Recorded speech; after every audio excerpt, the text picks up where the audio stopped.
जय हिंद। जय हिंद। Welcome to Insas ICS academy private limited English grammar vocational voice ascendant slang. आपको बता दें कि समय समय पर हमारे कंपटीशन में बहुत सारे ऐसे इंग्लिश ग्रामर के वर्ड पूछे जाते हैं जिनकी सही जानकारी ना होने पर एग्जाम में अच्छे अंक प्राप्त नहीं हो पाते हैं और साथ साथ हमारे स्पीकिंग इंग्लिश में भी प्रॉब्लम आती है।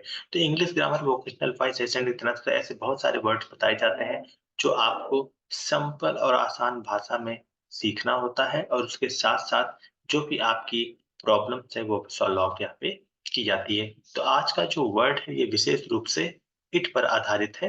इट क्या होता है, एक तरह से अगर देखा जाए तो इट हमारा एक प्रोनाउन भी में भी आता है और प्रोनाउन में जब हम इसकी बात करते हैं तो ये सिंगुलर प्रोनाउन होता है। तो सिंगुलर प्रोनाउन होने के साथ-साथ इसमें एक चीज़ हमेशा याद रखी जाती है कि इसके साथ हमेशा सिंगुलर वर्ब भी आएगी। इट प्रोनाउन है, हमेशा नॉन लिविंग चीज़ों के लिए इसका यूज़ किया जाता है, निर्जीव चीज़ों के लिए हमेशा इट का यूज़ किया जाता है। तो इट प्रोनाउन होने के साथ-साथ एक सब्जेक्ट के रूप में भी काम करता है। किसी निर्जीव चीज़ों की बातें करनी हो या नॉन लिविंग थिंग की बातें बतानी हो तो उसकी सेंटेंस की शुरुआत हम इट से करते हैं।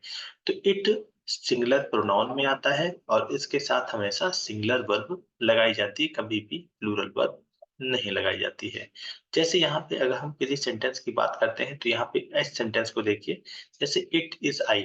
अब अगर हम सिंगुलर प्रोनाउन की बात करते हैं, किसकी बात करते हैं? सिंगुलर प्रोनाउन की बात करते हैं। तो सिंगुलर प्रोनाउन में क्या आता है?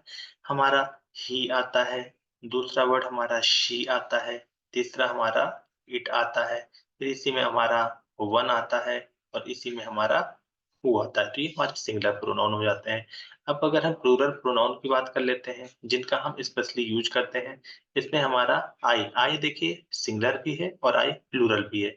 टेंस में बहुत जगह पे आई को सिंगुलर माना गया है और टेंस में ही आई को बहुत जगह पे प्लूरल माना गया है। तो फिलहाल अभी प्रोनाउन में हम जो बात कर रहे हैं जहाँ पे इसका यूज किया जाता है उसको समझिए।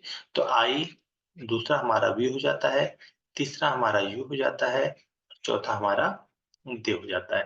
तो इस तरह की बातें आप टेंस में पढ़ते रहते हैं। ये सिंगुलर प्रोनाउन, ये प्लूरल प्रोनाउन। आई आपका सिंगुलर भी है और आई हमारा प्लूरल भी है। डिपेंड ये करता है कि टेंस में कहाँ पे यूज किया जा रहा है। अब इट से किसी भी सेंटेंस की शुरुआत करते हैं तो इट हमारा सिंगुलर है तो इसके साथ हमेशा इज आएगा। सॉरी। तो इट के साथ इट इज आई। अब इसके बाद ये जरूरी नहीं है कि आप यहाँ पे एम लगाएं, ये चीजें रॉन्ग हो जाएंगी। तो इट इज आई। इसी तरह से it is V.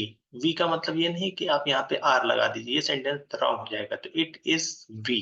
It is U, तो यू का मतलब ये नहीं कि आप यहाँ पे फिर से आर लगा दीजिए, ये भी सेंटेंस रॉन्ग होगा, इसलिए it is you. It is they का मतलब ये नहीं कि आप यहाँ पे आर लगाइए, ये रॉन्ग हो जाएगा। तो इट इज दे क्यों बताया जा रहा है कि इट हमारा सिंगुलर प्रोनाउन है और इसके साथ हमेशा सिंगुलर वर्ब ही आती है, कभी प्लूरल वर्ब नहीं आएगी। इट इज ही, तो यहाँ पे ये सेंटेंस सही है अगर आप यहाँ पे इसका यूज करें क्योंकि इट इज ही के साथ ही जाता है, कोई दिक्कत नहीं। लेकिन ये आई वी यू दे ये प्लूरल प्रोनाउन है, इनके साथ हमेशा प्लूरल वर्ब ही आती है, कभी सिंगुलर वर्ब नहीं आती है। बताया ये जा रहा है कि अगर कोई भी सेंटेंस इट से शुरुआत होता है तो उसके साथ हमेशा सिंगुलर वर्ब ही आएगी, कभी भी प्लूरल वर्ब नहीं आएगी। It is he correct word है, इट इज सी ये भी करेक्ट है और इट इज हु। हु का मतलब ये नहीं कि आप यहाँ पे आर लगा दीजिए, रॉन्ग हो जाएगा।